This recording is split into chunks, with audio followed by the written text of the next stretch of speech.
빨리 도망쳐요. 귓속말이었습니다. 할머니의 손이 멈췄습니다. 무슨 소리니? 유나야, 엄마가 무서운 얼굴로 아빠랑 얘기했어요. 손녀의 목소리가 떨렸습니다. 할머니는 더 이상 참을 수 없었습니다. 신발도 신지 않은 채 맨발로 뛰쳐나왔습니다. 차가운 흙이 발바닥에 닿았지만 멈출 수 없었습니다. 도대체 무슨 일이 있었던 걸까요? 손녀는 왜 할머니에게 도망치라고 했을까요? 그리고 며느리는 전화로 누구와 무슨 이야기를 나눴던 걸까요? 평생 지켜온 집에서 할머니는 왜 맨발로 도망쳐야 했을까요? 시청하시기 전에 저희 채널이 처음이시라면 무료인 구독과 좋아요 부탁드립니다. 그리고 지금 어디서 이 이야기를 듣고 계신지 궁금합니다. 댓글로 안부 인사와 함께 알려주세요. 그럼 이제 시작하겠습니다. 추석 아침 햇살이 부엌 창문으로 비집고 들어왔습니다. 윤복수는 낡은 앞치마를 두르고 부엌 싱크대 앞에 섰습니다.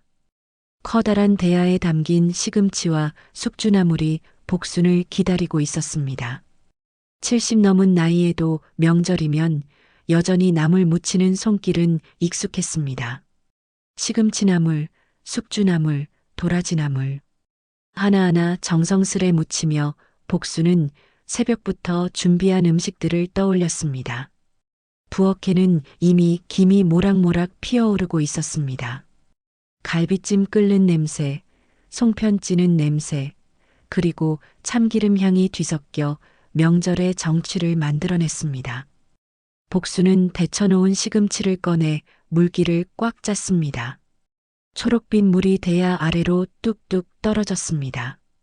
복순은 시금치를 도마 위에 올려놓고 적당한 크기로 썰기 시작했습니다. 칼질 하나하나가 오랜 세월의 내공을 담고 있었습니다. 참기름을 두르고 다진 마늘을 넣고 소금으로 간을 맞췄습니다. 복순의 손이 나물을 부드럽게 버무렸습니다. 참깨를 솔솔 뿌리자 고소한 향이 부엌 가득 퍼졌습니다. 복순은 나물 한 점을 집어 맛을 보았습니다. 딱 적당했습니다. 복순은 만족스러운 표정으로 고개를 끄덕였습니다. 유나야, 이리 와봐.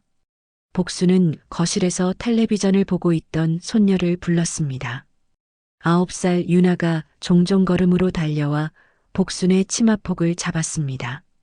복순은 갓 무친 시금치나물 한 젓가락을 손녀에게 내밀었습니다. 이건 시금치나물이야. 유나가 제일 좋아하는 거잖아. 할머니, 맛있어요. 유나의 눈이 초롱초롱 빛났습니다. 복순은 손녀의 머리를 쓰다듬으며 흐뭇한 표정을 지었습니다. 작은 입으로 오물오물 씹으며 나물을 먹는 손녀의 모습이 너무나 사랑스러웠습니다. 올해도 어김없이 추석이 돌아왔고 서울에 사는 아들 도연이와 며느리 지영이 손녀를 데리고 내려왔습니다. 1년에 두세 번 정도 얼굴 보는 게 전부였지만 복순에게는 그것만으로도 감사한 일이었습니다. 새벽 5시부터 일어나 음식을 준비했습니다. 송편을 빚고 나물을 삶고 갈비찜을 끓였습니다. 손이 예전 같지 않아 칼질 한 번 하는 것도 조심스러웠지만 복순은 명절 음식만큼은 절대 손을 놓지 않았습니다. 아들 가족이 맛있게 먹는 모습을 보는 게 복순에게는 가장 큰 행복이었으니까요. 복순은 이어서 숙주나물을 꺼냈습니다. 하얀 숙주가 대야 가득 담겨 있었습니다. 역시 물기를 짜고 참기름과 소금으로 간을 맞췄습니다. 숙주는 너무 많이 버무리면 부러지기 때문에 살살 묻혀야 했습니다. 복순의 손놀림은 조심스러웠지만 능숙했습니다. 평생 해온 일이었으니까요. 시골집 마루에는 서울에서 가져온 듯한 커다란 가방들이 놓여 있었습니다. 복순은 아침부터 분주하게 음식을 준비하면서도 자꾸만 거실 쪽을 힐끗힐끗 쳐다보았습니다.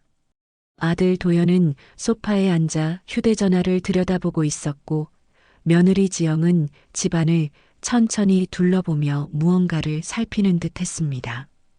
지영의 시선이 거실벽에 걸린 액자를 훑쳤습니다. 복순과 남편의 젊은 시절 사진이 담긴 액자였습니다. 지영의 눈길이 장롱으로 옮겨갔습니다. 오래된 원목 장롱이었습니다. 그리고 창밖 마당으로 시선이 이동했습니다. 감나무가 서 있는 마당, 그 너머 뒤뜰의 밭까지 지영의 시선은 집 구석구석을 훑고 있었습니다. 복순의 눈에 그 모습이 들어왔습니다. 어머니, 아침 준비 도와드릴까요? 지영이 부엌으로 들어오며 말했습니다. 복순은 고개를 저으며 손을 내저었습니다. 괜찮아요, 며느리. 거의 다 됐어. 그냥 앉아서 쉬세요. 에이, 그래도 제가 좀 도와야죠. 지영의 말투는 공손했지만 복순은 며느리의 눈빛에서 묘한 느낌을 받았습니다. 피곤함이라기보다는 뭔가를 계산하는 듯한, 탐색하는 듯한 표정이었습니다. 복순은 그 시선이 부엌 창문 너머 마당을, 그리고 집 전체를 천천히 훑는 것을 느꼈습니다. 마치 집의 가치를 가늠하는 듯한 시선이었습니다. 복순은 도라지나물 무치기 시작했습니다. 도라지는 손질하는 게 까다로웠습니다. 쓴맛을 빼려면 소금으로 주물러야 했고 물에 여러 번 헹궈야 했습니다. 복순은 정성스럽게 도라지를 무쳤습니다. 고춧가루로 빨갛게 물들인 도라지가 먹음직스러웠습니다. 어머니, 지영이 갑자기 조심스레 입을 열었습니다. 복순은 나무를 묻히다 말고 며느리를 돌아보았습니다. 이 집은 아직 어머니 명의죠? 복순은 손에 쥔 나물 젓가락을 멈췄습니다. 나무를 묻히다 말고 며느리를 돌아보았습니다. 지영은 여전히 미소를 띤 얼굴이었지만 그 질문은 복순의 가슴 한구석을 묘하게 찔렀습니다. 순간 부엌의 공기가 무거워지는 것 같았습니다. 복순의 심장이 쿵하고 내려앉는 느낌이었습니다. 응, 그렇지. 왜? 아니에요. 그냥 궁금해서요. 어머니 혼자 사시니까 혹시 관리가 힘드시진 않나 싶어서요. 지영은 태연하게 대답했지만 복순은 며느리의 눈빛이 순간 예리하게 빛나는 걸 놓치지 않았습니다. 복순은 다시 나무를 묻히며 애써 태연한 척했습니다. 하지만 가슴속에서는 묘한 불안감이 피어올랐습니다. 대야 속의 나물이 손에서 미끄러질 뻔했습니다. 복순은 젓가락을 꽉 쥐었습니다. 관리야 뭐. 그냥 살면 되는 거지. 힘든 건 없어요. 그래도 어머니 연세가 이제 70이 넘으셨잖아요. 혹시 나중에 불편하실까봐 걱정되어서요. 지영의 말은 분명 효부의 말처럼 들렸습니다. 하지만 복순은 왜인지 모를 서늘함을 느꼈습니다. 남편이 세상을 떠난 뒤 이 집과 뒤뜰의 밭은 모두 복순 명의로 되어 있었습니다. 남편이 남긴 유일한 재산이자 복순이 평생 지켜온 보금자리였습니다. 그런데 며느리는 왜 갑자기 명의를 물어보는 걸까요? 복순의 손놀림이 느려졌습니다. 어머니, 식사 준비 다 되셨어요? 도연이 부엌으로 들어오며 물었습니다. 복순은 아들을 보며 억지로 미소를 지었습니다. 응, 다 됐어. 이제 차리자. 온 가족이 식탁에 둘러앉았습니다. 복순이 정성껏 준비한 음식들이 상 위에 가득했습니다. 송편, 나물, 전, 갈비찜, 색색의 나물들이 예쁘게 담겨 있었습니다. 손녀 유나는 눈을 반짝이며 음식을 집어먹었고 도연과 지영은 복순에게 고맙다는 말을 건넸습니다. 어머니, 정말 맛있어요. 역시 어머니 손맛은 최고예요. 도연이 엄지를 치켜 세우며 말했습니다. 복순은 아들의 칭찬에 흐뭇해하면서도 마음 한구석의 불안을 지울 수 없었습니다.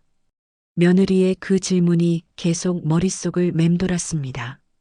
복순은 거의 음식을 먹지 못했습니다. 목으로 넘어가지 않았습니다. 식사를 마친 뒤 복수는 설거지를 하며 창밖을 내다보았습니다. 가을 햇살이 마당의 감나무를 비추고 있었습니다. 복수는 남편과 함께 심었던 그 나무를, 그리고 함께 가꿔온 이 집을 떠올렸습니다. 평생 이곳에서 살았고 이곳에서 아들을 키웠습니다. 이 집은 복순에게 단순한 건물이 아니라 삶 그 자체였습니다. 설거지를 하는 복순의 손이 미세하게 떨렸습니다. 그릇을 씻다가 문득 멈춰서서 복순은 자신의 두 손을 바라보았습니다. 주름지고 거친 손이었습니다. 평생 농사짓고 빨래하고 밥하며 살아온 손이었습니다. 이 손으로 남편을 떠나보내고 혼자 아들을 키웠습니다. 그런 복순에게 이 집은 무엇과도 바꿀 수 없는 소중한 것이었습니다. 할머니, 괜찮아요?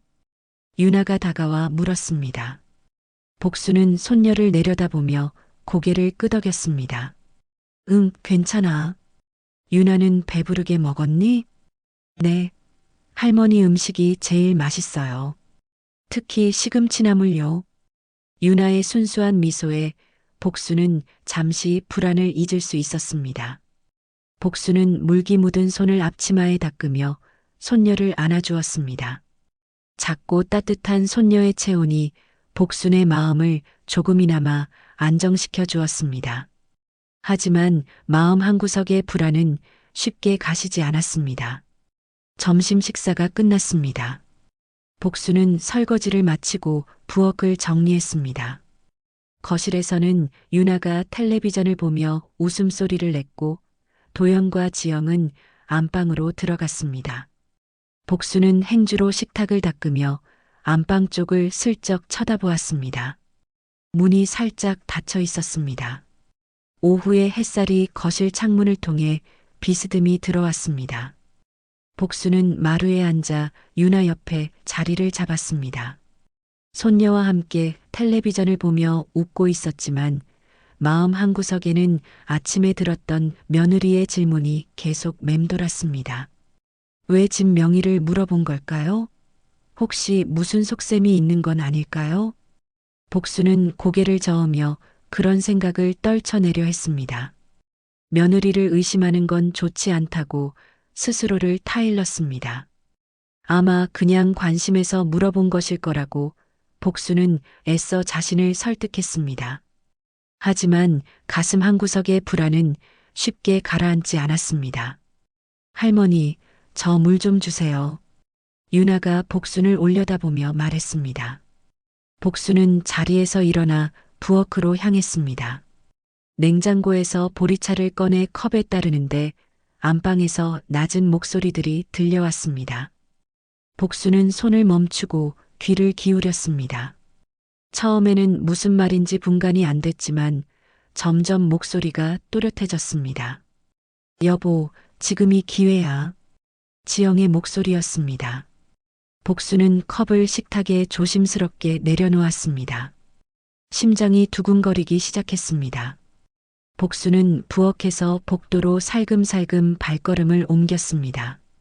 평소 같으면 남의 대화를 엿듣는 일 같은 건 하지 않았을 텐데 오늘은 몸이 저절로 움직였습니다. 안방 문 앞까지 다가갔습니다. 문틈 사이로 희미하게 대화 소리가 새어나왔습니다.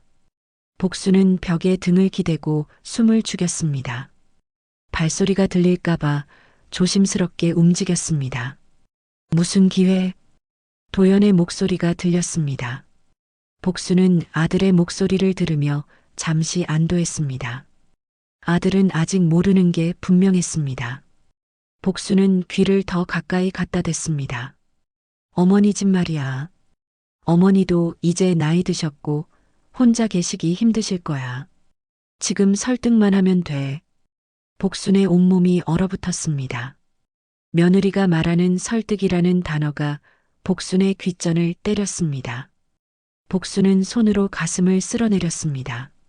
숨쉬기가 점점 힘들어졌습니다. 복순은 벽에 더욱 몸을 기댔습니다. 다리에 힘이 풀리는 것 같았습니다. 설득이라니 무슨 얘기야? 도연이 물었습니다. 복수는 아들의 반응에 귀를 기울였습니다. 제발 아들만은 자신 편이기를 바랐습니다. 복순의 손이 떨리기 시작했습니다. 등기 이전 얘기하는 거지.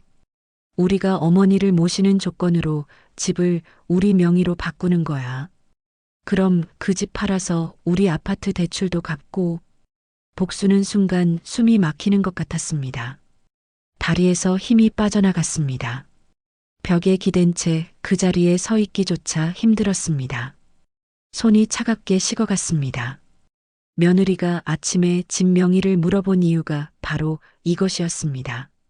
복순의 집을 노리고 있었던 것입니다. 복순의 입술이 바르르 떨렸습니다. 그래도 갑자기 등기 이전 얘기 꺼내면 어머니가 의심하실 거야. 도연의 목소리에는 망설임이 묻어났습니다. 복수는 아들의 말에 잠시 안도했습니다. 적어도 아들은 조심스러워하고 있었습니다. 하지만 곧 며느리의 차갑고 단호한 목소리가 이어졌습니다. 그러니까 천천히 하는 거지. 먼저 어머니 혼자 사시기 힘들다는 분위기 만들고 서울로 모시겠다고 하면서 자연스럽게 집 처분 얘기를 꺼내는 거야. 어차피 어머니도 나중엔 혼자 못 사실 거 아냐. 지금 하면 우리도 살고 어머니도 편하시고 일석이조잖아. 복수는 가슴이 무너지는 것 같았습니다. 며느리의 목소리는 마치 계산기를 두드리듯 냉정했습니다. 복순이 평생 지켜온 집을, 남편과 함께 살았던 추억이 깃든 집을 그저 돈으로만 생각하고 있었습니다. 복수는 눈을 감았습니다. 남편의 얼굴이 떠올랐습니다. 남편이 세상을 떠나기 전 복순의 손을 꼭 잡으며 했던 말이 생각났습니다. 여보, 이 집은 당신 거요. 내가 당신한테 남겨주는 거요. 절대 아무한테도 빼앗기지 말아요. 그래도 어머니가 동의하실까? 도연의 목소리가 다시 들렸습니다. 복수는 눈을 떴습니다. 아들의 말투에는 여전히 망설임이 있었지만 이미 며느리의 제안을 거부하지 않고 있었습니다. 복순의 가슴이 철렁 내려앉았습니다. 동의하시게 만들어야지. 여보, 우리 대출이 얼마인데? 이번 달에도 이자만 100만 원 넘게 나갔어. 어머니 집만 팔면 우리 숨통이 트이는 거야. 그리고 요즘 이 동네 땅값 엄청 올랐다며? 부동산에 알아봤더니 최소 3억은 받을 수 있대. 3억? 그 숫자가 복순의 귀를 때렸습니다. 복순의 인생이, 남편과의 추억이, 아들을 키운 세월이 고작 3억이라는 숫자로 환산되고 있었습니다. 복순의 눈가에 눈물이 맺혔습니다. 복순은 벽에 등을 기댔습니다. 온몸에서 힘이 빠져나가는 것 같았습니다. 머릿속이 하얗게 변했습니다. 아들 도연도 이 대화에 동참하고 있다는 사실이 더욱 충격이었습니다. 복순이 평생 키워온 아들이, 혼자 고생하며 대학까지 보낸 아들이 이제는 복순의 집을 탐내고 있었습니다. 알았어. 그럼 오늘 저녁에 슬쩍 어머니 건강 얘기를 꺼내보자. 혼자 사시기 힘드시다고 걱정하는 척하면서. 그래, 그렇게 해. 일단 어머니 마음을 흔들어 놔야 해. 그 다음엔 내가 요양시설 자료 같은 거 보여드리면서 자연스럽게 유도하는 거지. 복수는 더 이상 듣고 있을 수가 없었습니다. 귀를 막고 싶었습니다. 하지만 발이 떨어지지 않았습니다. 조용히 뒷걸음질 치며 부엌으로 돌아왔습니다. 가슴이 터질 듯 뛰었습니다. 식탁에 놓인 물컵이 눈에 들어왔습니다. 유나에게 주려던 물이었습니다. 복수는 떨리는 손으로 컵을 들었습니다. 물이 출렁거렸습니다. 몇 방울이 바닥에 떨어졌습니다. 복수는 심호흡을 했습니다. 진정하려 애썼지만 손은 계속 떨렸습니다. 복수는 식탁에 주저앉았습니다. 가슴을 쓸어내렸습니다. 숨이 가빴습니다. 복순의 눈에서 눈물이 주르르 흘러내렸습니다. 할머니, 물이요. 유나가 거실에서 불렀습니다. 복수는 황급히 눈물을 닦았습니다. 억지로 미소를 지으며 거실로 나갔습니다. 손녀에게 물을 건네면서도 복순의 손은 계속 떨렸습니다. 할머니, 손 떨려요. 괜찮아요? 유나가 걱정스러운 눈으로 복순을 올려다보았습니다. 복순은 황급히 손을 주머니에 넣으며 고개를 끄덕였습니다. 아니야, 괜찮아. 할머니가 좀 피곤해서 그래. 복순은 마루에 다시 앉았습니다. 텔레비전 화면이 눈에 들어오지 않았습니다. 귓속에는 방금 들었던 며느리와 아들의 대화가 계속 맴돌았습니다. 등기 이전, 집 처분, 대출 상환, 3억. 그 단어들이 복순의 머릿속을 어지럽게 휘저었습니다. 복순은 아무 일 없는 듯 부엌으로 돌아갔습니다. 하지만 복순의 가슴 속에는 거대한 배신감이 소용돌이치고 있었습니다. 저녁 시간이 다가왔습니다. 복순은 다시 부엌에 섰습니다. 오후 내내 가슴속 불안이 가라앉지 않았지만 복순은 저녁 준비를 해야 했습니다. 명절이니까요. 아들 가족이 왔으니까요. 복순은 냉장고에서 재료들을 꺼내며 깊은 한숨을 내쉬었습니다. 싱크대 앞에 섰습니다. 점심에 다 무치지 못했던 나물들이 아직 남아 있었습니다. 고사리 나물과 취나물이었습니다. 복순은 고사리를 꺼내 물기를 짰습니다. 손에 힘을 주었지만 오후에 들었던 대화 때문인지 제대로 힘이 들어가지 않았습니다. 등기 이전, 집 처분, 요양원. 그 단어들이 자꾸만 떠올랐습니다. 복순은 고개를 저으며 정신을 가다듬었습니다. 지금은 저녁을 준비해야 할 때였습니다. 복순은 고사리에 간장과 참기름을 넣고 버무리기 시작했습니다. 거실에서는 도영과 지영이 유나와 함께 앉아 텔레비전을 보고 있었습니다. 가끔씩 웃음소리가 들렸습니다. 평화로운 명절 풍경이었습니다. 하지만 복순은 알고 있었습니다. 그 평화 뒤에 숨겨진 계획을 알고 있었습니다. 복순은 나물을 접시에 담으며 깊은 생각에 잠겼습니다. 어떻게 해야 할까요? 아들에게 물어봐야 할까요? 아니면 모른 척해야 할까요? 복순의 머릿속은 복잡했습니다. 아들을 믿고 싶었지만 오후에 들었던 대화는 너무나 분명했습니다. 취나물을 꺼냈습니다. 향긋한 냄새가 코끝을 스쳤습니다. 복순은 취나물에 된장과 들기름을 넣어 무쳤습니다. 평소 같으면 이 향긋한 냄새에 마음이 편안해졌을 텐데 오늘은 달랐습니다. 복순의 손놀림은 기계적이었습니다. 할머니, 작은 목소리가 들렸습니다. 복순은 고개를 돌렸습니다. 유나가 부엌 입구에 서 있었습니다. 손녀는 조심스럽게 주위를 살피며 살금살금 다가왔습니다. 유나의 표정이 심상치 않았습니다. 복순은 나물 묻히던 손을 멈췄습니다. 응, 왜 그러니? 복순은 최대한 부드러운 목소리로 물었습니다. 하지만 복순의 목소리에는 오후 내내 쌓인 피로와 불안이 묻어났습니다. 유나는 복순의 앞치마를 잡으며 고개를 들었습니다. 손녀의 눈빛에는 두려움이 가득했습니다. 복순은 무릎을 굽혀 손녀와 눈높이를 맞췄습니다. 할머니, 빨리 도망쳐요. 유나가 속삭였습니다. 복순은 순간 손에 쥔 나물 젓가락을 놓칠 뻔했습니다. 손녀의 말이 귓가에 맴돌았습니다. 도망치라고? 복순은 유나의 어깨를 잡았습니다. 작고 여린 어깨였습니다. 무슨 소리니, 유나야? 엄마가 무서운 얼굴로 아빠랑 얘기했어요. 할머니 집을 팔겠대요. 할머니를 어디 보내겠대요. 유나의 목소리는 떨리고 있었습니다. 어린 손녀는 어른들의 대화를 다 이해하지는 못했지만 그 분위기만큼은 느낀 것 같았습니다. 복수는 순간 심장이 얼어붙는 듯 했습니다. 손녀마저 그 계획을 알고 있었습니다. 아니, 손녀가 알아챌 정도로 며느리는 노골적이었던 것입니다. 복순의 손이 떨렸습니다. 유나의 어깨를 잡은 손이 바르르 떨렸습니다. 복순은 숨을 크게 들이마셨습니다.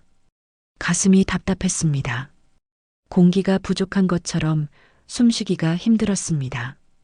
유나야, 괜찮아. 할머니는 괜찮단다. 복순은 손녀를 안심시키려 했지만 복순 자신도 확신이 없었습니다. 정말 괜찮을까요? 정말 이 집을 지킬 수 있을까요? 복순의 눈가에 눈물이 맺혔습니다. 복순은 눈물을 참으려 애썼습니다. 아니에요, 할머니. 엄마가 나쁜 얼굴이었어요. 무서웠어요. 아까 방에서 전화하는 거 들었어요. 유나가 복순의 품에 안기며 말했습니다. 복순은 손녀를 꼭 안았습니다. 작은 몸에서 전해지는 따뜻한 체온이 복순의 가슴을 아프게 했습니다. 이렇게 순수한 아이가 어른들의 욕심을 느끼고 두려워하고 있었습니다. 할머니, 엄마가 요양원이라고 했어요. 할머니를 요양원에 보낸대요. 유나의 말에 복순은 온몸이 굳어졌습니다. 손녀까지 요양원 이야기를 들었다니. 복순은 유나를 놓고 일어섰습니다. 다리가 후들거렸습니다. 벽을 짚고 간신히 서 있었습니다. 싱크대 위의 나물들이 눈에 들어왔습니다. 반쯤 묻힌 나물들이 대야에 담겨 있었습니다. 복순은 그 나물들을 바라보았습니다. 평생 이렇게 음식을 만들어 왔습니다. 남편을 위해, 아들을 위해, 가족을 위해. 그런데 이제 그 가족이 복순을 버리려 하고 있었습니다. 복순은 더 이상 참을 수 없었습니다. 가슴속에서 뭔가가 터져 나오려 했습니다. 분노인지 슬픔인지 알 수 없는 감정이 복순을 휘감았습니다. 복순은 뒷문을 향해 걸었습니다. 신발도 신지 않은 맨발이었습니다. 할머니, 유나가 복순을 불렀지만 복순은 멈출 수 없었습니다. 뒷문 손잡이를 잡았습니다. 차가운 쇠 손잡이가 손바닥에 와 닿았습니다. 복순은 문을 확 열었습니다. 차가운 저녁 공기가 얼굴을 때렸습니다. 맨발로 마당으로 뛰쳐나왔습니다. 발바닥에 차가운 흙이 닿았습니다. 복순은 그대로 뛰었습니다. 어디로 가는지도 모르고 그냥 뛰었습니다. 뒷뜰을 지나 밭으로 향했습니다. 복순의 맨발이 풀을 밟고 흙을 밟았습니다. 숨이 가빴습니다. 복순은 밭 한가운데서 멈춰 섰습니다. 주저앉았습니다. 복순이 손수 가꾼 배추밭이었습니다. 복순은 배추 사이에 앉아 하늘을 올려다보았습니다. 해가 지고 있었습니다.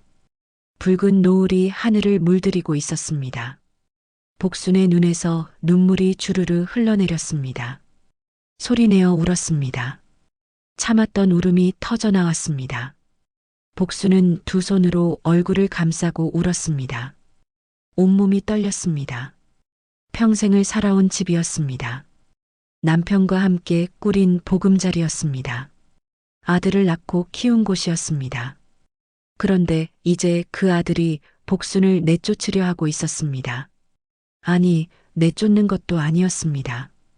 교묘하게 설득해서 마치 복순이 원하는 것처럼 만들어서 집을 빼앗고 요양원으로 보내려 하고 있었습니다. 할머니, 유나의 목소리가 들렸습니다. 복순은 고개를 들었습니다. 손녀가 뒷뜰에서 복순을 찾고 있었습니다. 유나도 맨발이었습니다. 손녀는 복순을 발견하고 달려왔습니다. 할머니, 여기 있었어요. 무서웠어요. 유나가 복순의 품에 안겼습니다.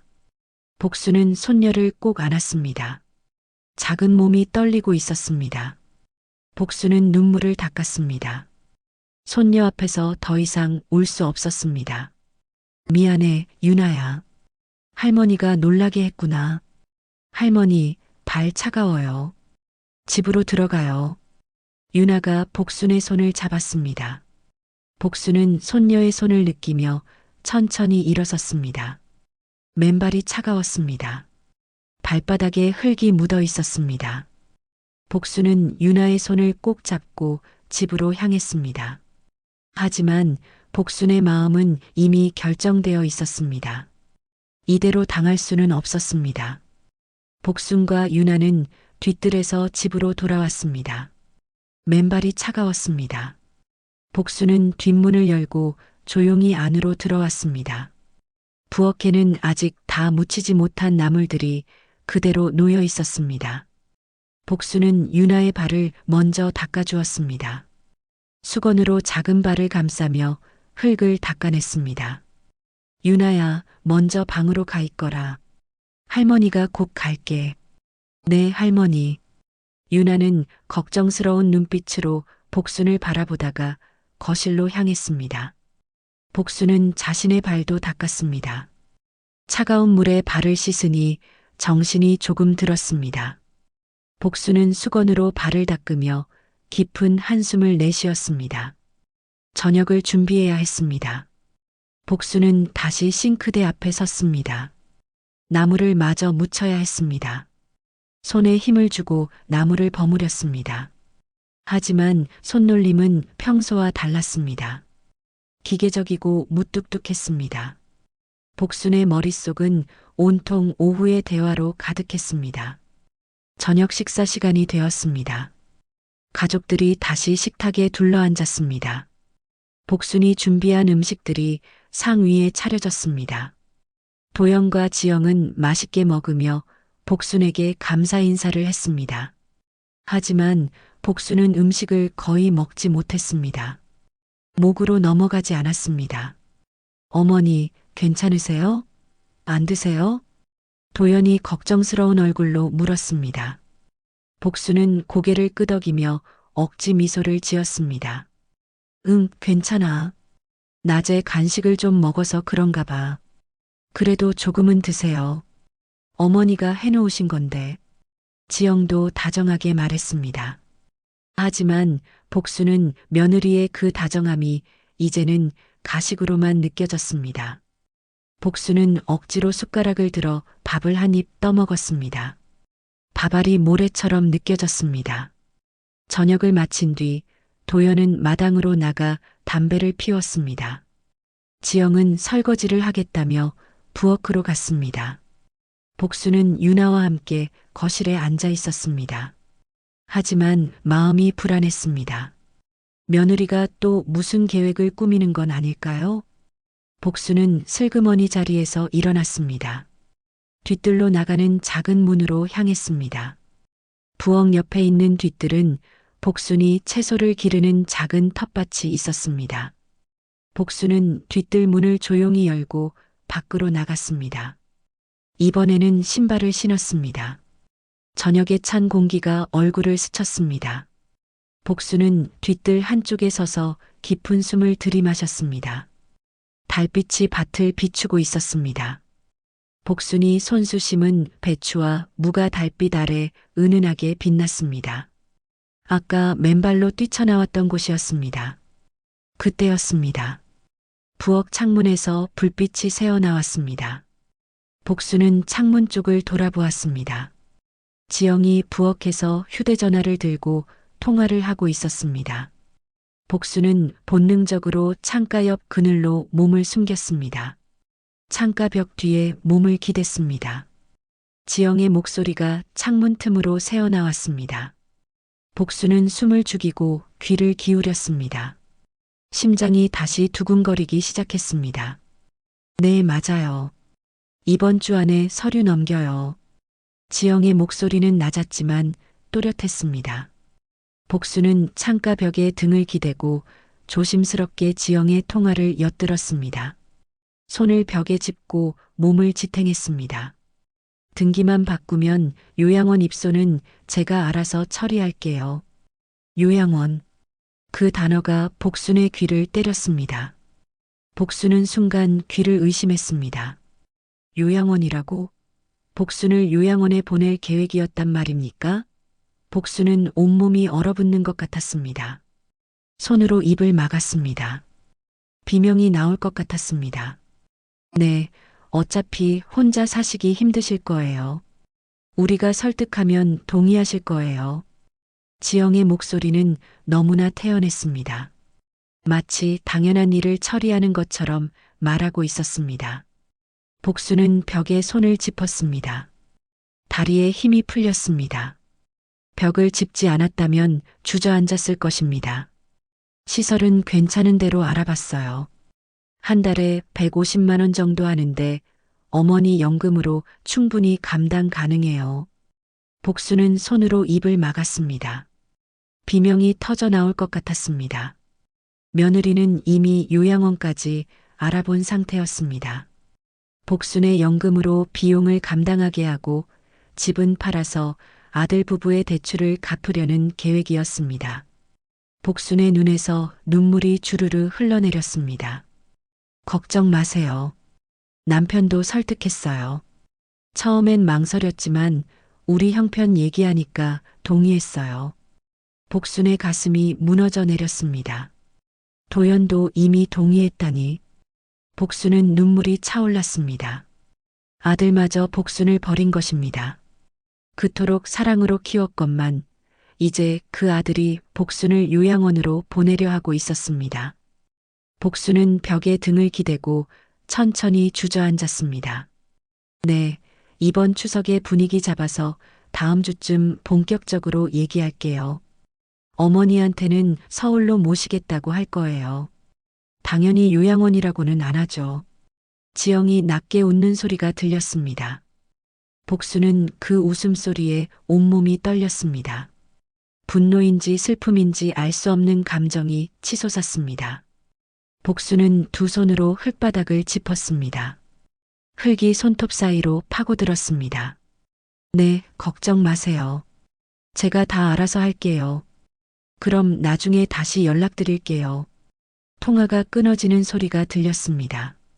복수는 창가에서 물러났습니다.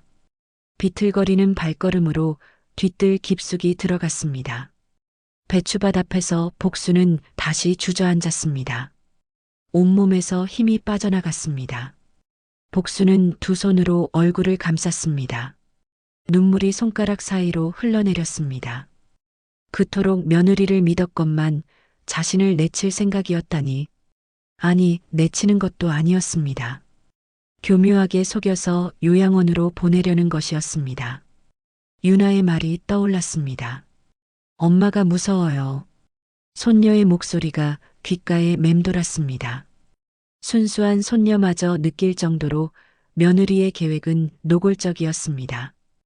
복수는 고개를 들어 하늘을 바라보았습니다. 별들이 총총히 빛나고 있었습니다. 복수는 남편을 떠올렸습니다. 남편이 세상을 떠나기 전 했던 말이 생생하게 떠올랐습니다. 여보, 이 집은 당신 거요. 내가 당신한테 남겨주는 거요.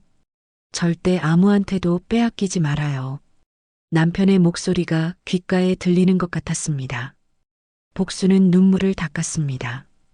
남편이 남긴 유언을 지켜야 했습니다. 이 집을 지켜야 했습니다. 복수는 천천히 일어섰습니다.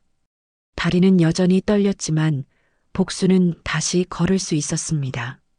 뒤뜰 문을 열고 집으로 들어왔습니다. 거실에서는 유나가 여전히 텔레비전을 보고 있었습니다. 복수는 안방으로 들어갔습니다. 서랍을 열었습니다. 남편의 유언장을 꺼냈습니다. 종이가 낡아서 조심스럽게 펼쳐야 했습니다. 복수는 유언장을 읽었습니다. 집과 밭은 배우자 윤복순에게 귀속한다. 남편의 글씨가 선명했습니다. 복수는 유언장을 가슴에 꼭 안았습니다. 이것이 복순의 유일한 무기였습니다.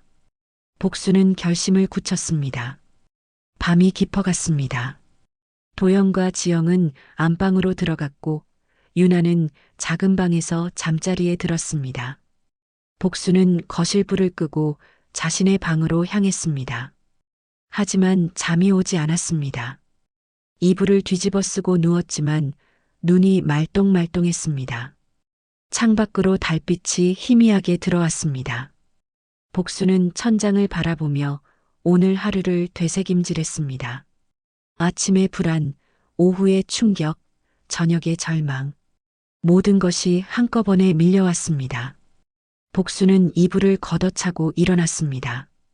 이렇게 누워 있을 수가 없었습니다. 복수는 방문을 조용히 열고 거실로 나왔습니다. 시계를 보니 자정이 넘은 시각이었습니다. 집안은 조용했습니다. 안방에서는 희미한 불빛이 새어나왔습니다. 도영과 지영이 아직 자지 않은 모양이었습니다. 복수는 부엌으로 갔습니다. 냉장고에서 물을 꺼내 마셨습니다. 차가운 물이 목을 타고 내려갔지만 가슴속 답답함은 가시지 않았습니다. 복수는 컵을 싱크대에 내려놓고 창밖을 바라보았습니다. 마당의 감나무가 달빛에 그림자를 드리우고 있었습니다. 거실 소파에 앉았습니다. 텔레비전은 꺼져 있었고 집안은 고요했습니다. 복수는 소파에 몸을 기댔습니다. 그때 눈에 들어온 것이 있었습니다. 거실 테이블 위에 놓인 서류 가방이었습니다. 지영의 것 같았습니다. 복수는 망설였습니다. 남의 가방을 뒤지는 건 옳지 않았습니다. 하지만 호기심과 불안이 복순을 사로잡았습니다. 혹시 그 안에 며느리의 계획이 담긴 서류가 있는 건 아닐까요? 복수는 주위를 살폈습니다. 안방 문은 닫혀 있었고 집안은 여전히 조용했습니다. 복수는 조심스럽게 가방 지퍼를 열었습니다. 지퍼 소리가 유난히 크게 들렸습니다. 복수는 잠시 멈춰 안방 쪽을 쳐다보았습니다. 아무 소리도 들리지 않았습니다. 복수는 다시 가방을 열었습니다. 가방 안에는 서류들이 가지런히 정리되어 있었습니다. 복수는 조심스럽게 서류들을 꺼냈습니다. 대출 관련 서류, 아파트 등기부등본, 은행 통장 사본. 복수는 서류들을 하나하나 살펴보았습니다. 손이 떨렸습니다. 서류를 넘기는 손놀림이 조심스러웠습니다. 그때였습니다. 한 장의 서류가 복순의 손에 잡혔습니다. 복순은 그 서류를 가까이 들여다보았습니다. 달빛이 희미해서 글씨가 잘 보이지 않았습니다. 복순은 테이블 위에 작은 스탠드를 켰습니다. 은은한 불빛이 서류를 비쳤습니다. 제목이 눈에 들어왔습니다. 요양원 입소 동의서였습니다. 복순의 손이 떨렸습니다. 눈을 의심했습니다. 하지만 분명했습니다. 요양원 입소 동의서였습니다. 복순은 서류를 계속 읽어 내려갔습니다. 심장이 쿵쿵 뛰었습니다. 입소자 이름 칸에는 복순 자신의 이름이 적혀 있었습니다. 생년월일도 주소도 모두 복순의 정보였습니다. 복순은 숨이 막혔습니다. 며느리는 이미 요양원 입소 동의서까지 준비해둔 상태였습니다. 복순의 동의도 받지 않고 몰래 서류를 작성해둔 것입니다. 복순은 서류 하단으로 눈길을 내렸습니다. 그리고 그곳에서 복순은 심장이 멎는 듯한 충격을 받았습니다. 보호자 서명란에 아들의 이름이 적혀 있었습니다. 그것도 단순히 타이핑된 것이 아니라 아들의 손글씨로 서명되어 있었습니다. 복순은 그 서명을 뚫어져라 바라보았습니다. 손끝이 떨렸습니다. 서류가 바들바들 흔들렸습니다. 복순은 서류를 두 손으로 잡았습니다. 하지만 떨림은 멈추지 않았습니다. 온몸이 떨렸습니다. 도연이 너까지? 복순의 입에서 작은 신음이 새어나왔습니다. 아들도 이미 동의서에 서명을 한 상태였습니다. 단순히 며느리의 설득에 망설이는 정도가 아니었습니다. 이미 서류에 서명까지 해둔 것입니다. 복순은 고개를 떨구었습니다. 복순은 서류를 가슴에 안았습니다. 온몸이 떨렸습니다. 눈물이 쏟아졌습니다. 복순의 앞치마에 눈물이 떨어졌습니다. 앞치마에 얼룩이 번져갔습니다. 낮에 남을 묻히며 입었던 앞치마를 아직 벗지 못한 채였습니다. 복순이 평생 키운 아들이었습니다. 남편이 일찍 세상을 떠난 뒤 혼자 고생하며 키운 아들이었습니다. 대학 등록금을 마련하려고 새벽부터 밭일을 하고 농산물을 팔러 시장에 나갔던 날들이 떠올랐습니다. 추운 겨울에도 더운 여름에도 복수는 쉬지 않고 일했습니다. 오직 아들을 위해서였습니다. 그 아들이 이제 복순을 요양원으로 보내려 하고 있었습니다. 복순의 집을 팔아 자신의 빚을 갚으려 하고 있었습니다. 복순은 고개를 떨구었습니다. 눈물이 바닥에 뚝뚝 떨어졌습니다. 소리 없이, 하지만 끝없이 눈물이 흘러내렸습니다. 복순의 평생이 산산이 부서지는 소리 같았습니다. 남편과 함께한 추억도, 아들을 키운 세월도, 이 집에서 보낸 시간도 모든 것이 무너져 내렸습니다. 복수는 소파에 주저앉아 소리 없이 울었습니다. 가슴을 쥐어뜯는 것 같은 아픔이었습니다. 얼마나 울었을까요? 복수는 눈물을 닦고 고개를 들었습니다. 서류는 여전히 복순의 손에 쥐어져 있었습니다. 복수는 서류를 다시 한번 천천히 읽었습니다. 구석구석 꼼꼼하게 읽었습니다. 시설 이름, 입소 예정일, 비용. 모든 것이 상세하게 적혀 있었습니다. 며느리는 철저하게 계획을 세운 것입니다. 입소 예정일은 다음 달 초였습니다. 불과 몇 주 남지 않았습니다. 복수는 서류를 접었습니다. 그리고 조용히 가방에 다시 넣었습니다. 아무것도 본 적 없는 것처럼 원래대로 정리했습니다. 복수는 스탠드를 끄고 자리에서 일어났습니다. 다리가 후들거렸지만 복수는 걸을 수 있었습니다. 자신의 방으로 돌아왔습니다. 이불 속으로 들어가 몸을 웅크렸습니다. 복수는 베개에 얼굴을 묻었습니다. 소리내어 울고 싶었지만 참아야 했습니다. 가족들이 깰까봐 두려웠습니다. 복수는 입을 막고 조용히 울었습니다. 몸이 떨렸습니다. 가슴이 찢어지는 것 같았습니다. 이불 속에서 복수는 자신을 꽉 껴안았습니다. 혼자였습니다. 너무나 혼자였습니다. 긴 밤이었습니다. 복수는 그날 밤 한숨도 자지 못했습니다. 천장을 바라보며 지난 세월을 떠올리며 앞으로 어떻게 해야 할지 고민했습니다. 창밖으로 동이 트기 시작했습니다. 새벽에 찬 공기가 창문 틈으로 스며들었습니다. 복수는 이불을 걷어차고 일어났습니다. 거울을 보았습니다. 눈이 퉁퉁 부어 있었습니다. 밤새 울었던 흔적이 역력했습니다. 복수는 차가운 물로 얼굴을 씻었습니다. 그리고 옷을 갈아입었습니다. 오늘은 결정적인 날이 될 것입니다. 복수는 서랍을 열고 남편의 유언장을 꺼냈습니다.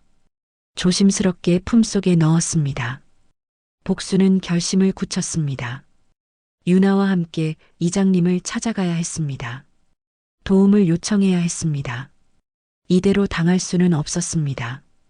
복수는 방문을 열고 거실로 나왔습니다. 아직 아무도 일어나지 않았습니다. 복수는 부엌으로 가서 아침 준비를 시작했습니다. 언제나처럼 아무 일 없는 것처럼 행동해야 했습니다. 하지만 복순의 눈빛은 달랐습니다. 어제와는 다른 결연한 의지가 담긴 눈빛이었습니다. 아침이 밝았습니다. 복수는 부엌에서 아침 준비를 하면서도 정신이 없었습니다. 밤새 잠을 이루지 못해 몸은 피곤했지만 머릿속은 오히려 또렷했습니다. 오늘은 결정을 내려야 하는 날이었습니다. 밥을 짓고 국을 끓이고 반찬을 꺼내는 복순의 손놀림은 기계적이었습니다. 평생 해온 일이라 의식하지 않아도 손이 알아서 움직였습니다. 하지만 복순의 마음은 무거웠습니다. 품속에 넣어둔 남편의 유언장이 느껴졌습니다. 종이의 무게는 가볍지만 그 안에 담긴 의미는 무거웠습니다. 어머니, 아침 드세요. 도연이 거실로 나오며 말했습니다. 복수는 고개를 끄덕였습니다. 아들의 얼굴을 똑바로 쳐다볼 수가 없었습니다. 밤에 본 서류가 떠올랐습니다. 아들의 서명이 선명하게 눈앞에 아른거렸습니다. 복수는 눈길을 피했습니다. 식사 시간이 되었습니다. 가족들이 식탁에 둘러앉았습니다. 복수는 밥을 먹는 척했지만 한술도 제대로 넘어가지 않았습니다. 지영은 평소처럼 밝은 얼굴로 음식을 먹었고 도연은 휴대전화를 보며 무언가를 확인했습니다. 유나는 복순을 자꾸 쳐다보았습니다. 할머니, 밥 안 드세요? 유나가 걱정스러운 얼굴로 물었습니다. 복순은 손녀를 보며 억지로 미소를 지었습니다. 할머니는 배가 안 고파서 그래. 유나만 많이 먹어. 유나는 복순의 얼굴을 유심히 바라보았습니다. 아이는 어른들의 거짓말을 쉽게 알아챘습니다. 유나의 눈빛에는 걱정이 가득했습니다. 복순은 손녀의 눈을 마주보며 조그맣게 고개를 끄덕였습니다. 알았다는 듯이 유나도 고개를 끄덕였습니다. 식사를 마친 뒤 도연과 지영은 산책을 나간다며 현관문을 나섰습니다. 복순은 설거지를 하며 창밖을 내다보았습니다. 아들 부부가 마당을 지나 골목길로 사라지는 모습이 보였습니다. 복순은 설거지 물을 틀어놓은 채 거실로 나왔습니다. 유나야. 복순이 작은 목소리로 불렀습니다. 유나가 텔레비전에서 눈을 떼고 복순을 바라보았습니다. 복순은 손짓으로 유나를 불렀습니다. 유나는 종종 걸음으로 복순에게 다가왔습니다. 할머니, 어떡해요? 유나가 속삭였습니다. 복순은 무릎을 굽혀 손녀와 눈높이를 맞췄습니다.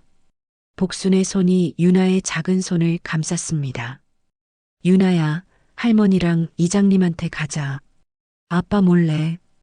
복순의 목소리는 단호했습니다. 유나는 복순의 손을 꼭 잡았습니다. 작은 손에 힘이 들어갔습니다. 네, 할머니. 빨리 가요. 유나의 목소리에도 결연함이 묻어났습니다. 복순은 일어서서 방으로 향했습니다. 유나가 뒤따라왔습니다. 복순은 서랍을 열었습니다. 품속에 넣어뒀던 남편의 유언장을 다시 꺼냈습니다. 아침 햇살 아래에서 유언장을 펼쳤습니다. 남편의 필체가 선명했습니다. 세월이 흘렀어도 글씨는 여전히 또렷했습니다. 복순은 유언장을 천천히 읽었습니다. 한 글자 한 글자 곱씹으며 읽었습니다. 손가락으로 글자를 따라가며 읽었습니다. 나 윤철수는 본 유언장을 통해 다음과 같이 유언합니다. 집과 밭은 배우자 윤복순에게 귀속한다. 아들 박도연은 이를 존중하고 어머니를 잘 모셔야 한다. 복순의 눈가에 눈물이 맺혔습니다. 남편의 마지막 당부가 가슴에 와닿았습니다. 남편은 이미 알고 있었던 걸까요? 복순이 혼자 남겨졌을 때 어려움을 겪을 것을 알고 이렇게 유언장을 남겨둔 걸까요? 복순은 유언장을 가슴에 안았습니다. 할머니, 그게 뭐예요? 유나가 물었습니다. 복순은 손녀를 내려다보며 유언장을 보여줬습니다. 이건 할아버지가 할머니한테 남겨주신 거야. 이 집은 할머니 거라고 쓰여 있단다. 그럼 엄마가 팔 수 없는 거예요? 그렇지. 할머니가 허락하지 않으면 아무도 팔 수 없어. 유나의 얼굴이 조금 밝아졌습니다. 복순은 유언장을 조심스럽게 접어 가방에 넣었습니다.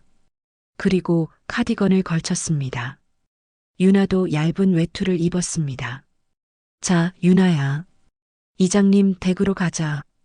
복순은 유나의 손을 잡고 현관문을 나섰습니다. 신발을 신고 마당을 지나 골목길로 들어섰습니다. 이장님 댁은 마을 입구에 있었습니다. 걸어서 10분 정도 거리였습니다. 가을 햇살이 따스했습니다. 하지만 복순의 마음은 차가웠습니다. 평생 처음으로 아들에게 맞서야 한다는 사실이 가슴 아팠습니다. 하지만 어쩔 수 없었습니다. 복순의 삶을, 복순의 집을 지켜야 했습니다. 복순은 유나의 손을 더욱 꼭 쥐었습니다. 할머니, 무섭지 않아요? 유나가 물었습니다. 복순은 손녀의 손을 꼭 쥐었습니다. 조금 무섭단다. 하지만 유나가 함께 있어서 할머니는 용기가 나. 유나가 복순을 올려다보며 미소 지었습니다. 작지만 따뜻한 미소였습니다. 복수는 그 미소에 힘을 얻었습니다. 복순의 눈빛이 다시 살아났습니다. 어제의 슬픔과 절망은 사라지고 오늘의 복수는 달랐습니다. 싸울 준비가 된 복순이었습니다. 골목길을 걸으며 복수는 주변을 둘러보았습니다. 평생 살아온 마을이었습니다. 저 집에는 학교 다닐 때 친구가 살았고 저 길모퉁이에서는 남편과 처음 만났습니다. 모든 것이 추억이었습니다. 복수는 이 마을을, 이 집을 떠날 수 없었습니다. 이장님 댁에 도착했습니다. 복수는 대문 앞에서 잠시 망설였습니다. 정말 들어가도 될까요? 이장님께 도움을 청해도 될까요? 복순의 마음이 흔들렸습니다. 손이 떨렸습니다. 할머니, 들어가요. 유나가 복순의 손을 잡아당겼습니다. 복순은 심호흡을 하고 대문을 두드렸습니다. 안에서 발소리가 들렸습니다. 문이 열렸습니다. 아니, 복순이 아니가? 이 아침에 웬일이요? 이장님이 반갑게 맞아주었습니다. 복순은 고개를 숙이며 인사했습니다. 이장님, 죄송합니다. 급한 일이 있어서 찾아뵈었습니다. 그래, 들어와 봐. 무슨 일인데? 복수는 유나와 함께 이장님 댁으로 들어갔습니다. 거실에 앉자 이장님이 물을 따라 주었습니다. 복수는 떨리는 손으로 물잔을 받았습니다. 한 모금 마시고 복수는 입을 열었습니다. 이장님, 사실은요. 복수는 천천히 상황을 설명하기 시작했습니다. 며느리의 계획, 아들의 서명, 요양원 입소 동의서, 모든 것을 털어놓았습니다. 말을 하는 동안 복순의 목소리는 계속 떨렸습니다. 하지만 복순은 멈추지 않았습니다. 끝까지 이야기했습니다. 이장님의 표정이 점점 굳어졌습니다.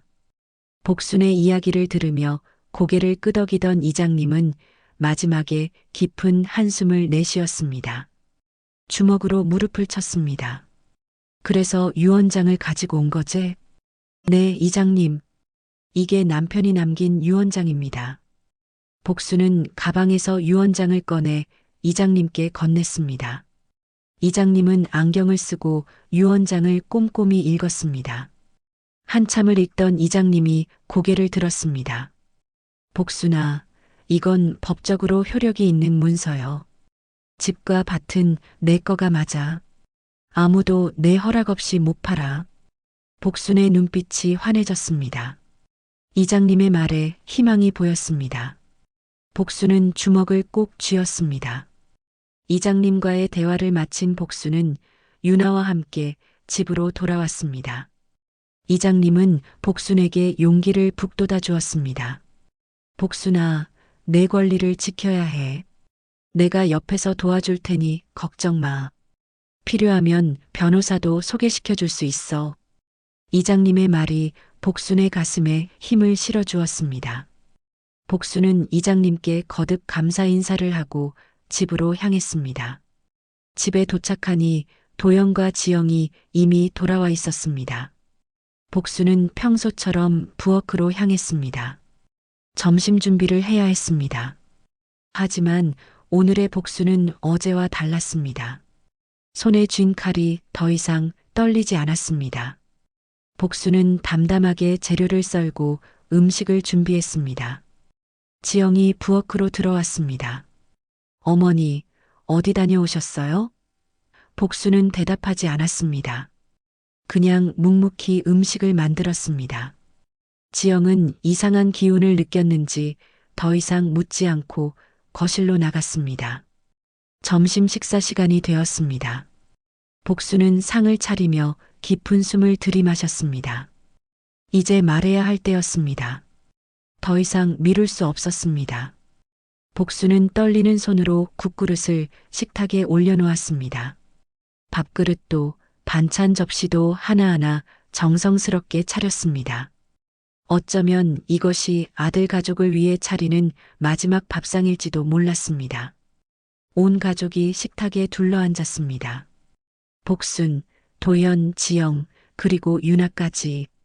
복수는 자리에 앉으며 식탁 위를 둘러보았습니다. 정갈하게 차려진 음식들이 눈에 들어왔습니다. 평생 이렇게 밥상을 차려왔습니다. 사랑하는 가족을 위해서였습니다. 자, 밥 먹자. 도연이 수저를 들며 말했습니다. 하지만 복수는 움직이지 않았습니다. 복수는 식탁 위에 두 손을 올려놓고 가족들을 바라보았습니다. 한 명씩 천천히 눈을 마주쳤습니다. 도연과 지영이 복순을 쳐다보았습니다. 뭔가 이상하다는 표정이었습니다. 식사 전에 할 말이 있어요. 복순의 목소리는 떨렸지만 단호했습니다. 지영의 표정이 굳어졌습니다. 순간적으로 불안한 기색이 스쳤습니다. 도연은 수저를 내려놓으며 복순을 바라보았습니다. 어머니, 무슨 말씀이세요? 잠깐만 기다려. 복순은 자리에서 일어났습니다. 안방으로 들어가 가방에서 유언장을 꺼냈습니다.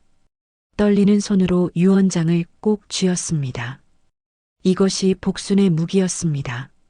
남편이 남겨준 마지막 선물이었습니다. 복순은 유언장을 가슴에 한 번 안았습니다. 그리고 다시 식탁으로 돌아왔습니다. 온 가족이 복순을 주시했습니다. 복순의 손에 들린 낡은 종이가 눈에 띄었습니다.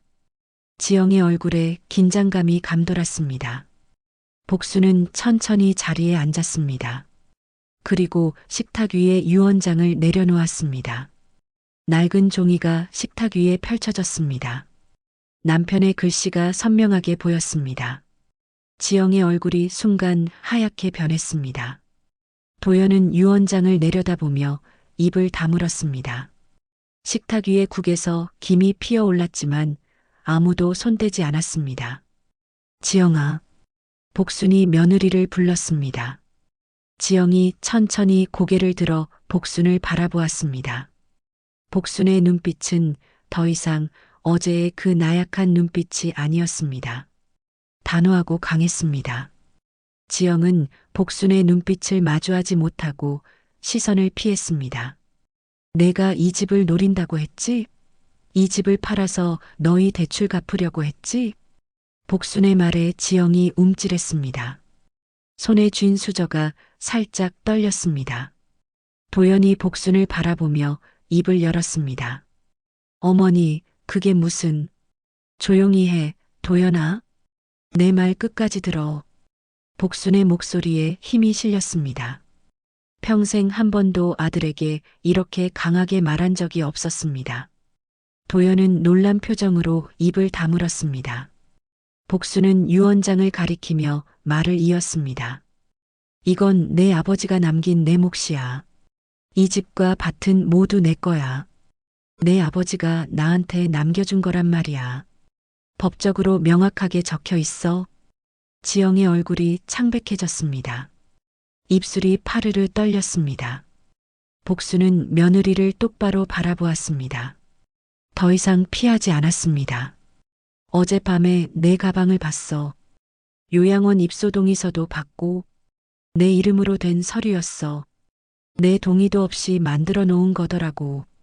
어머니, 지영이 변명하려 했지만 복수는 손을 들어 막았습니다.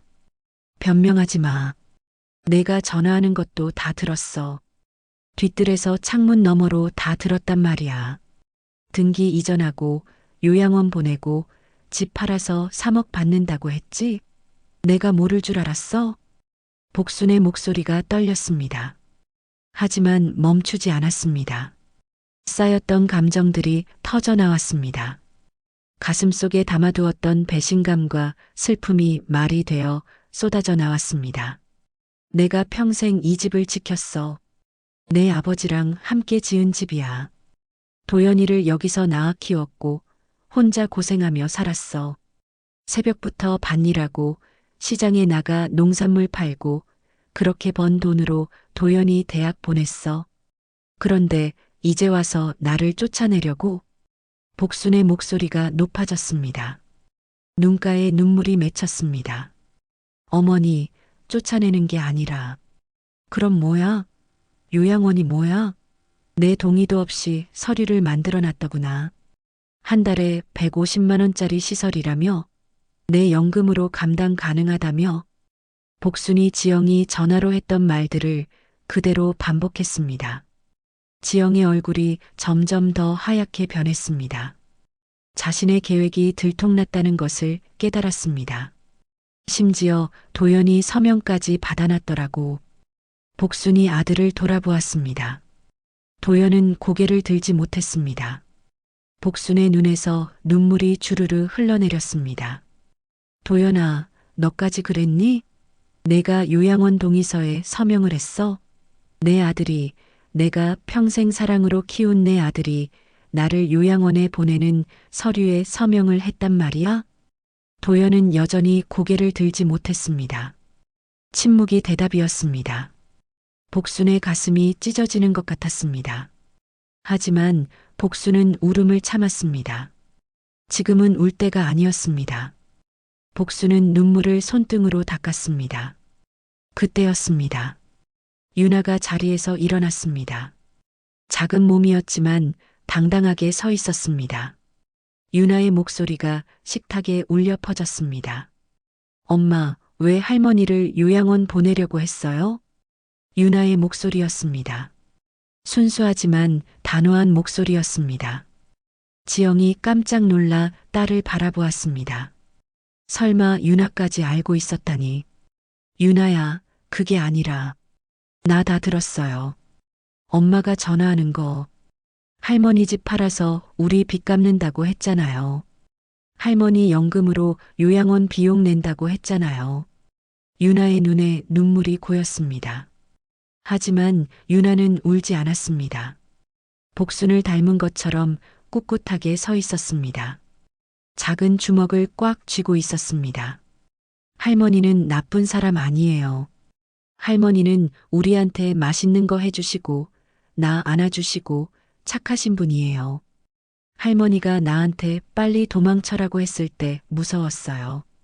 왜 할머니를 쫓아내요? 유나의 말에 식탁은 정적에 휩싸였습니다. 아무도 말하지 못했습니다. 지영은 입술을 깨물었고 도연은 여전히 고개를 들지 못했습니다. 유나의 작은 목소리가 그 어떤 말보다 강했습니다. 복순은 유나를 바라보며 눈물을 닦았습니다. 손녀가 복순을 지켜주고 있었습니다. 작지만 용감한 손녀였습니다. 복순은 유나에게 손짓했습니다. 유나가 복순의 품으로 달려왔습니다. 복순은 손녀를 꼭 안았습니다. 고맙다, 유나야. 할머니 편이 되어줘서. 복순은 손녀를 안은 채 다시 며느리를 바라보았습니다. 지영아, 난 이 집을 떠나지 않을 거야. 복순의 말에 식탁은 다시 정적에 휩싸였습니다. 지영은 고개를 숙인 채 아무 말도 하지 못했습니다. 도연은 주먹을 쥐고 풀기를 반복했습니다. 복순은 손녀를 안은 채 두 사람을 바라보았습니다. 요양원도 안 가. 이 집은 내 거고 내가 여기서 살 거야. 이장님도 확인해 주셨어. 이 유언장은 법적으로 효력이 있대. 너희들이 아무리 원해도 내 허락 없이는 못 팔아. 복순의 목소리는 더 이상 떨리지 않았습니다. 확고했습니다. 지영이 천천히 고개를 들었습니다. 지영의 눈에는 눈물이 고여 있었습니다. 어머니, 죄송합니다. 지영의 목소리가 떨렸습니다. 하지만 복순은 고개를 저었습니다. 미안하다고 다야? 넌 나를 속였어. 교묘하게 설득해서 내 집을 빼앗으려 했어. 그게 미안하다는 말 한마디로 끝날 일이야? 지영은 아무 말도 하지 못했습니다. 복순은 이어서 아들을 바라보았습니다. 도연아, 네 어머니. 도연이 겨우 고개를 들었습니다. 아들의 눈에도 눈물이 가득했습니다. 내가 제일 실망스러워. 내가 내 아들이잖아. 그런데 엄마를 배신했어. 어머니, 정말 죄송합니다. 저희가 너무 힘들어서. 도연의 목소리가 울먹였습니다. 복수는 아들의 말을 끊었습니다. 힘든 건 나도 알아. 대출도 있고 돈도 필요한 거 알아. 하지만 그렇다고 엄마를 속이는 게 맞아? 엄마 집을 빼앗는 게 맞아? 도연은 대답하지 못했습니다. 고개를 떨구고 울기 시작했습니다. 40대 중년 남자가 식탁에서 소리 없이 울었습니다. 지영도 고개를 숙이고 눈물을 흘렸습니다. 복수는 두 사람을 보며 한숨을 내쉬었습니다. 화가 났지만 동시에 마음이 아팠습니다. 그래도 복순의 아들이고 며느리였으니까요. 하지만 용서는 쉽지 않았습니다. 너희들 일단 서울로 돌아가. 나는 좀 혼자 있고 싶어. 복순의 말에 도연이 고개를 들었습니다. 어머니, 정말 죄송합니다. 다시는 이런 일 없을 거예요. 말은 쉽지. 이미 한 번 날 배신했잖아. 이제 널 어떻게 믿어? 복순의 말이 차갑게 떨어졌습니다. 도연은 아무 말도 하지 못했습니다. 복순은 자리에서 일어났습니다. 유나의 손을 잡고 안방으로 향했습니다. 식탁의 음식들은 그대로 남아 있었습니다. 그날 오후 도연과 지영은 짐을 쌌습니다. 복수는 방 안에서 그 소리를 들었습니다. 가방 지퍼 소리, 옷 깨는 소리, 발소리. 모든 소리가 복순의 귓가에 들렸습니다. 복순은 창밖을 바라보며 눈물을 흘렸습니다. 할머니, 울지 마세요. 유나가 복순의 손을 잡았습니다. 복순은 손녀를 안아주었습니다. 괜찮아, 유나야. 할머니는 괜찮아. 현관문이 열리는 소리가 들렸습니다. 도연이 복순의 방문을 두드렸습니다. 어머니, 저희 갑니다. 유나만 두고 갈게요. 유나가 할머니랑 며칠 더 있고 싶다고 해서요. 복순은 대답하지 않았습니다. 도연은 문 앞에서 한참을 서 있었습니다. 그리고 천천히 현관으로 향하는 발소리가 들렸습니다. 현관문이 닫혔습니다. 차 시동 거는 소리가 들렸습니다. 그리고 차가 멀어지는 소리가 들렸습니다. 복수는 창가로 다가갔습니다. 도연의 차가 골목길을 빠져나가는 모습이 보였습니다. 복수는 그 차를 바라보며 눈물을 흘렸습니다. 화가 났지만 동시에 슬펐습니다. 아들이었으니까요. 며칠이 흘렀습니다. 복수는 유나와 함께 조용히 시간을 보냈습니다. 밭에 나가 배추를 돌보고 집을 청소하고 함께 밥을 먹었습니다. 유나는 복순의 곁을 떠나지 않았습니다. 작은 손녀가 복순의 가장 큰 위로였습니다. 어느 날 아침이었습니다. 복순은 부엌에서 나물을 준비하고 있었습니다. 시금치를 삶아 물기를 짜고 있는데 유나가 다가왔습니다. 할머니, 나도 나물 무쳐볼래요. 유나가 말했습니다. 복순은 손녀를 내려다보며 미소 지었습니다. 그래, 우리 유나가 나물 무치고 싶어? 네, 할머니가 하는 거 보니까 나도 하고 싶어요. 복순은 유나에게 작은 앞치마를 두르게 했습니다. 유나의 작은 몸에 앞치마가 너무 컸습니다. 복순은 끈을 여러 번 감아 묶어주었습니다.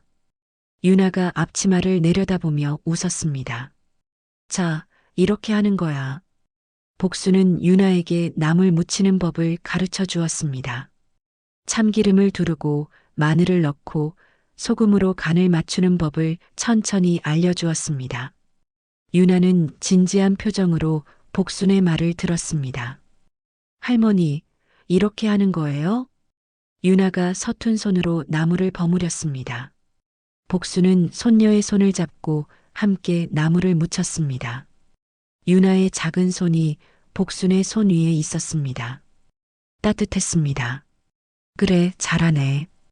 우리 유나 금방 배우는구나. 할머니, 근데 참기름이 손에 묻어요. 유나가 손을 들어 보이며 말했습니다. 손가락에 참기름이 반질반질하게 묻어 있었습니다. 복순은 웃음을 터뜨렸습니다. 괜찮아. 나물 무치면 손에 묻는 거야. 할머니도 항상 손에 묻어. 그래요? 그럼 저도 할머니처럼 된 거네요. 유나가 신이 나서 말했습니다. 복수는 손녀를 꼭 안아주었습니다. 참기름 묻은 손으로 손녀를 안았습니다. 유나의 머리카락에서 좋은 냄새가 났습니다. 부엌 창문으로 햇살이 들어왔습니다. 따스한 가을 햇살이었습니다. 복순과 유나는 함께 나물을 무쳤습니다. 시금치나물, 숙주나물, 고사리나물. 하나하나 정성스럽게 만들었습니다. 할머니, 이거 맛있을 것 같아요. 그럼 우리 유나가 만든 건데 당연히 맛있지. 복수는 유나가 무친 나물을 맛보았습니다. 조금 짰지만 맛있었습니다. 손녀가 만든 음식이라 더 맛있게 느껴졌습니다. 할머니, 우리 아빠한테도 이거 보내줄까요? 유나가 조심스럽게 물었습니다. 복수는 손녀를 바라보았습니다. 유나의 눈에는 걱정이 가득했습니다. 복수는 한숨을 내쉬었습니다. 그래, 보내주자. 내 아빠니까. 할머니, 아빠가 잘못한 거 맞죠? 응, 잘못했어. 근데 할머니는 아빠 미워해요? 유나의 질문에 복수는 잠시 멈췄습니다. 미워할까요? 화는 났지만 미워할 수는 없었습니다. 복순의 아들이니까요. 미워하진 않아. 그냥 실망했어. 아빠가 할머니를 진심으로 사랑했으면 좋겠어. 아빠도 할머니 사랑해요. 제가 알아요. 유나가 복순의 손을 꼭 잡았습니다. 복순은 손녀를 안아주었습니다. 참기름 냄새가 부엌 가득 퍼졌습니다. 더 이상 두려움의 냄새가 아니었습니다. 희망의 냄새였습니다. 창밖으로 감나무가 보였습니다. 가을 햇살 아래 빨갛게 익은 감들이 주렁주렁 매달려 있었습니다. 복수는 그 감나무를 바라보았습니다. 남편과 함께 심었던 나무였습니다. 그리고 이제 손녀와 함께 바라보는 나무였습니다. 복수는 유나의 머리를 쓰다듬었습니다. 작은 손녀가 복순의 곁에 있었습니다. 이 집도, 이 마당도, 이 밭도 모두 복순의 것이었습니다. 아무도 빼앗을 수 없었습니다. 할머니, 나 할머니랑 계속 살면 안 돼요? 유나가 물었습니다. 복순은 손녀를 보며 미소 지었습니다. 그럼 할머니도 유나랑 계속 같이 있고 싶어? 그럼 방학 때마다 올게요. 할머니한테 나물 무치는 거 더 배울래요. 그래, 우리 유나. 할머니가 다 가르쳐 줄게. 복순과 유나는 함께 웃었습니다. 부엌에는 웃음소리가 가득했습니다. 참기름 냄새와 함께 따뜻한 행복이 번져갔습니다. 복순은 창밖을 다시 바라보았습니다. 가을 하늘이 맑고 푸르렀습니다. 복순의 얼굴에도 평화가 깃들었습니다. 오늘도 들어주셔서 감사합니다. 구독 버튼과 좋아요로 응원해 주시고 댓글로 소감도 남겨주세요. 더욱 좋은 이야기로 다시 찾아뵙겠습니다.